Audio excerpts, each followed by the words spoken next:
हजी जियो की अनोब प्लान अमुक लाए हाइदे सी थाजिगी डेट 10 दगी आयुसी चार्ज लौगिबदे को अदुदा मयामना हाइदे जियो जे अदु तौवे अदा तौवे हागे एयरटेल के जियो को ngam याबा ngam केनोदा नेट हाइदे कमेंट कैदा नेट ट्विटर के कैदा अदुई मतुंगदा महांगना प्लान अनो सेमे ऑल इन वन हाइबा प्लान सीजे पैसा जे होरिजे 222 333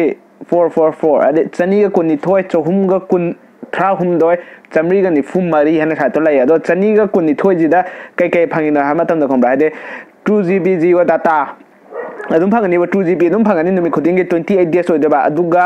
28 डेज से मुखोइदे था मा हाइदा गदाना था मा ओइदबा अदुगा जियो to जियो की कॉल दे फ्री निको मखोइदे आयुसी चार्ज याउदेको अदो आयुसी कइनो खोटपनो खंगदो तादे ए लिंक डिस्क्रिप्शन दा हापमगे अदुगी व्लॉग तो सेमगमने अदुदे येंबिबे यानी मैमना अदुगा अमो 1000 मिनिट्स हाइजे अतोपा कॉल हाइदे जियो टू अनदर नेटवर्क तो कॉल तो मतम दको अदुगी 1000 मिनिट मसा याउजकबा अदुमाइना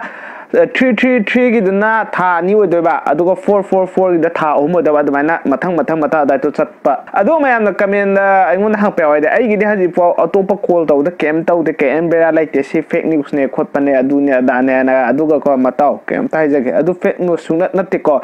हंदकी तांग तरागी ममांग दा हबकी बमी गइदा अदुदी फ्री अदुम लाइनेबा हजिसु आई अदुम फ्री ओइने लाइरेबा कइगुमा तांग तराई मतुंग दा हपपो बैलेंस ता अदुददी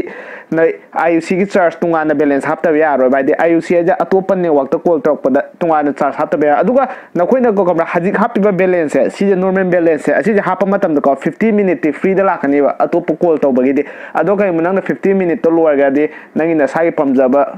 ngangnagadaba sanagadaba nainagadaba matangi wari dugi makha pon nasana do hapjagadaba haji matam ji so angakwa matam amni mai matu da nungsi ko yen ko nap lo ngou da du da cha da kai somna kan ko suktu tum thu matu na ko ga ta dai ko phone ne kha lai ga kai khuma kam ta da ngai ko he PUBG je ngam ga chicken dinner ha nam ta cha ki ga du lo kan nang yen thum du cha ge ji